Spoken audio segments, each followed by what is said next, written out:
आज आपण अशा गणपती बाप्पाचे दर्शन घेणार आहोत की ज्याच्या दर्शनाविना अष्टविनायक दर्शन अपूर्ण आहे। आंबेगाव तालुक्यातील वडगाव काशिंबे गावातील स्वयंभू मोरया अर्धपीठ गणपती बाप्पाची आज आपण संपूर्ण माहिती घेऊया। निसर्ग सौंदर्याने परिपूर्ण असलेला सनसेट पाहण्यासाठी व घोड नदीवर हजारो वर्षांपूर्वीचे निसर्गताच निर्माण झालेले रांजण खळगे पाहण्यासाठी कित्येक पर्यटक आवर्जून या ठिकाणी येतात।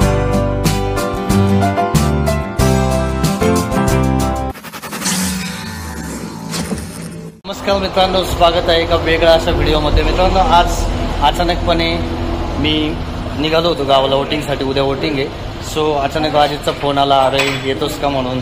तर स्टँडवरती भेट झाली आणि एक अनोखी भेट कोणत्या लेवलपर्यंत पोहोचू शकते ते या व्हिडिओच्या शेवटमध्ये तुम्हाला दिसेलच।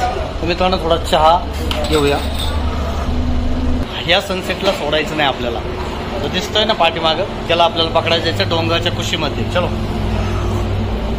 एन्जॉय। चलो चलो चलो।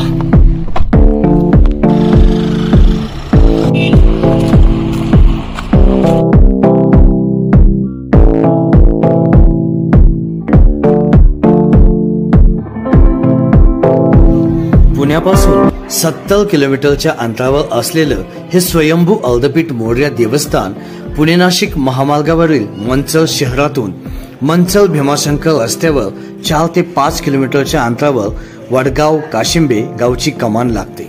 कमानीच्या बाजूलाच मोरया गणपती अर्धपीठ अशी पाटी देखील लावलेली आहे। या कमानीतून पुढे गेल्यानंतर 1.5 ते 2 किलोमीटरच्या अंतरावर मोरया देवस्थान आहे। मित्रांनो, सनसेट होण्यासाठी फक्त 5 मिनिटांचा अवधी बाकी आहे आणि त्या सूर्याला गाठण्यासाठी जी धडपड चालू आहे ती राजेशच्या ड्रायव्हिंग वरून तुमच्या लक्षात आली असेल की नक्की काय होतं इथं। पण तो जो सीन पाहायचा आहे ना, त्यासाठी जी तळमळ असते ना ती खऱ्या ट्रेकर्स मध्ये असते आणि तो ट्रेकर्स आज राजेश मध्ये अवतरला। हे बघा, म्हणजे ही ड्रायव्हिंग असते भावांनो। म्हणजे मी सुद्धा शूटिंग करते बघा, उलटा पालटा पडतोय ते शूटिंग मध्ये होते। हे बघा काय काय म्हणजे सनसेट जो काय आपल्याला बघायचा ना मित्रांनो, तर तो एक तर 2 लोकेशन आहेत भारी की जे आपण एका ठिकाणाहून कुठेतरी सनसेट आपल्याला कव्हर अप करायचंय, कारण दोन्ही ठिकाणी शक्य नाहीये।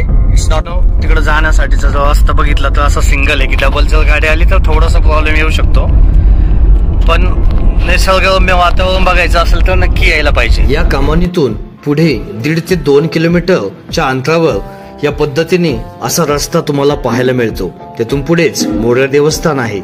आंबेगाव तालुक्याची जीवनदायी असलेल्या घोड नदीच्या तीरावर वडगाव काशिंबे हे गाव वसले आहे। मित्रांनो, आंबे बघा, या झाडाला किती किती किती आंबे आहेत। मित्रांनो, संध्याकाळ जेव्हा होते ना तेव्हा इथले जे शेतकरी बांधव पशुपालनाचा व्यवसाय करतात ना, ते अशी दुधाची केंडे घेऊन दूध डेअरीवरती निघतात। रस्त्याच्या दुतर्फा पौराणिक अशी वडाची सुंदर झाडंही दिसतात। मित्रांनो, मनात थोडी भीती दाटून आली होती की सूर्यास्त हातातून निसटतो की काय, कारण त्या पॉइंटवरून सूर्यास्त बघण्याची मज्जा काहीशी वेगळीच।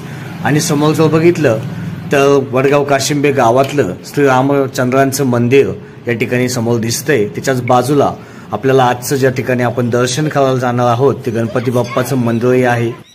मित्रांनो, फायनली आपण मंदिराच्या आवारामध्ये आत्ताच स्थानापन्न केलंय, आत्ताच गाडी पार्क केली आणि इथं बघितलं तेव्हा राजेश तुम्हाला दिसेल आणि जो राजेश तिकडे चाललाय आणि वर्षा पण त्याच्या पाठोपाठ चालली आहे। तर ते जे मंदिर आहे ना ते राम मंदिर आहे आणि इकडे जर बघितलं ना तर हे जे अर्धपीठ लेनंद्रीच्या गणपतीचं जे सोंड म्हणून बोललं होतं ते इथं वर चढून गेल्यानंतर इथं दिसेल तुम्हाला।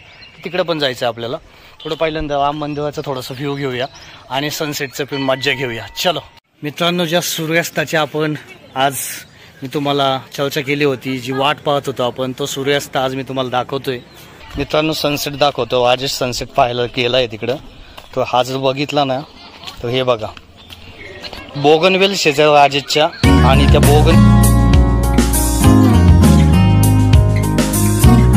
आजच्या दिवसाचा हा सुंदर असा सनसेट, ज्यासाठी मी तुम्हाला तळमळून सांगत होतो की खरंच आज जे काय पाहायला मिळणार ना ते लाजवाब आहे। आणि इकडे जर बघितलं ना तर हा बोगनवेल आणि सुंदर असं राम मंदिर।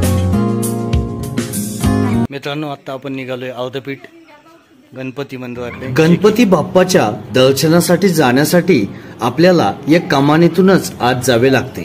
50 ते 100 पायऱ्या चढून आपण या टेकडीवर पोहोचतो. तर मित्रांनो, पायऱ्या चढून आता आपण बरोबर आलोय आणि हे कंप्लीट करतोय. खूप धाप लागते कारण खूप दिवसानंतर ट्रेक झाला कसं होतं.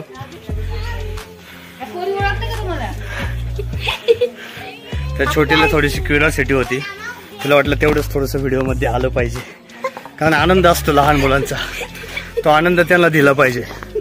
लहानपण खूप भारी असतं. या गणपतीची सोंड ही लेण्यांद्रीच्या गिरिजात्मक गणपतीची आहे. लेण्यांद्री गणपतीला सोंड नाही, त्याची पाठीवर पूजा केली जाते. याबाबतचे उल्लेख गणेश कोश आणि संस्कृती कोश या ग्रंथात आढळतात. लेण्यांद्री गणपतीची सोंड स्वयंभूपणे या ठिकाणी प्रकट झालेली आहे. वडगाव गणपती हा लेण्यांद्री गणपतीचाच अर्धपीठ आहे. संपूर्ण भारतामध्ये अशा प्रकारची मूर्ती फक्त येथेच आढळते. ही सोंड उत्तराभिमुख असून लेण्यांद्री गणपतीची पाठ दक्षिणाभिमुख आहे. मित्रांनो, वरती चढून आल्यानंतर जो काही व्ह्यू बॅक साईडला दिसेल ना तुम्हाला, हे डोंगर वांगा वेगवेगळ्या सह्याद्रीच्या त्या असल्या मस्त दिसतील ना. तर राजाचं इथं नारळ सोलायचं काम चाललंय, तुम्हाला मी तो सीन दाखवतो.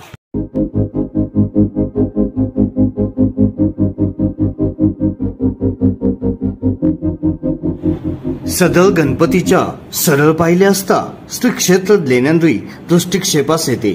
लेण्यांद्री हे मोरया देवस्थान यांत 38 किलोमीटरचे अंतर आहे. लेण्यांद्री व मोरया यांची उंची जवळपास सारखीच आहे. मोरया मंदिराच्या टेकडीवरून जो पुढला नजारा तुम्ही पाहता तो मनाला प्रसन्न करून सोडतो. चला छोट्यांना, बाय बाय. चल चल. हा गणपती नवसाला पावणारा आहे, तरी गणेश भक्तांनी श्री लेण्यांद्री मोरया गणपतीचे दर्शन घेऊन आपली अष्टविनायक यात्रा पूर्ण करावी.